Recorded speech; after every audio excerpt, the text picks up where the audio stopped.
بھرپور زندگی گزارنے کی تلقین دیتا ہے۔ تو ہمیں اس دنیا کی بہتری اور آخرت کی زندگی کی بہتری کے طالب رہنا چاہیے۔ اس دنیا کی بہتریاں بہت ساری ہیں، سب سے بڑی بہتری اس دنیا کی زندگی کی کیا ہے؟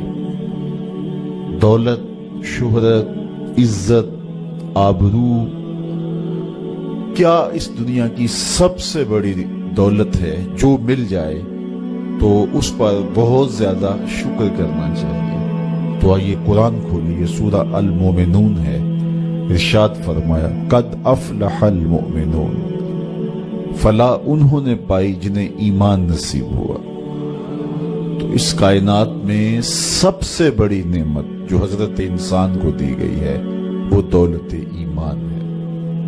قیامت کے دن سب سے بڑی نعمت جو مومنین کو دی جائے گی وہ دیدار الہی ہوگا۔ تو جو آخرت میں دیدار الہی سے محروم ہو گیا اور دنیا میں ایمان سے محروم ہو گیا وہ حقیقی محروم ہے۔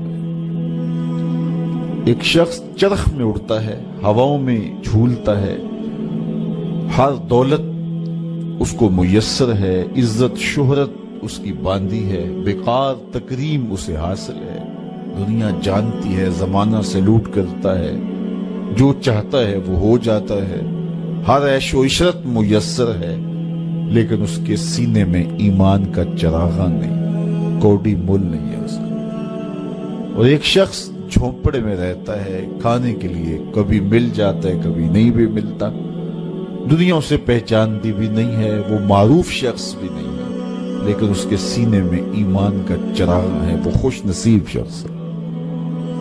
میرے حضور کا ایک فرمان سنیے، حضور نے فرمایا میرے دوستوں میں سے قابل رشک دوست وہ ہے جس کا سامان دنیا تھوڑا ہے، نمازیں زیادہ ہیں۔ جب وہ چلتا ہے تو اس کی طرف اشارہ بھی نہیں ہوتا، یہ فلاں صاحب جا رہے ہیں، کوئی ایسا معروف شخص نہیں، کوئی بہت عہدہ ساتھ نہیں لگا ہوا کہ جب چلے تو لوگ کہیں یہ فلاں جا رہے ہیں۔ ثم نقد بیدہ، حضور نے ہاتھ سے چٹکی بجائی اور پھر فرمایا اس کو موت بھی ایسے ہی آئی، پھر فرمایا قلت بواکی ہے، اس کو رونے والے بھی تھوڑے ہی تھے، اس کو رونے والے بھی زیادہ نہیں تھے، قلت تراثہ، اس کی وراثت بھی بہت لمبی نہیں نکلی۔ فرمایا میرے دوستوں میں قابل رشک دوست دیکھنا ہے تو یہ اس کا جنازہ جا رہا۔ تو ہماری سب سے بڑی دولت ایمان کی دولت ہے، نمازوں کی دولت ہے، شرافت کی دولت ہے، یہ دولتیں ہمیں جمع کرنی چاہیے۔ سویر سے لے کر شام تک دونوں ہاتھوں سے ہم امیر بننے کی دوڑ میں لگے ہوئے ہیں، کوشش کر رہے ہیں دولت جمع ہو جائے، دونوں ہاتھوں سے اکٹھی کر رہے ہیں، امیر بن جائیں، دولت مند بن جائیں۔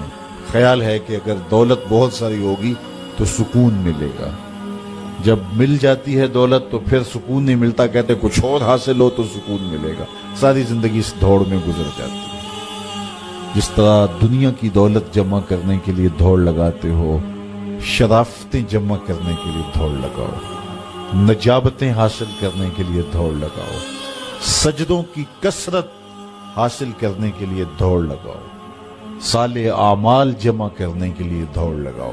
یہاں اپنے بچوں کے لیے کاروبار بھی کرو، رزق بھی کماؤ، دولت ضرورت کی ہونی چاہیے تمہارے پاس، لیکن فرض کرو اگر نہیں بھی ہے تو اتنی بھی ٹینشن لینے کی ضرورت نہیں ہے، جو میسر ہے اس پہ راضی رہو۔ دکھوں کو ختم یہی چیز کرتی ہے، بندہ رب پہ راضی ہونا سیکھ لے تو جہاں بندہ ہوگا وہیں خوش ہوگا، اور راضی ہونا نہیں سیکھے گا تو کھرب پتی بھی ہوگا، نفس کی کمینگی ختم نہیں ہوگی۔ تو پھر اس پہ راضی رہنے کا فن سیکھنا چاہیے۔ حضور کی سیرت پڑھیں، آپ کو یہ سب کچھ ملے گا۔ اللہ نے اپنے محبوب کو اختیار دیا، محبوب اگر چاہو تو یہ بطحا مکہ سونے اور چاندی کا بنا دیں۔ تو حضور کیا کہتے ہیں؟ ایک دن کھانا دینا، ایک دن فاقہ دینا، جس دن کھانا ملے گا تیرا شکر کروں گا، جس دن فاقہ ملے گا صبر کروں گا۔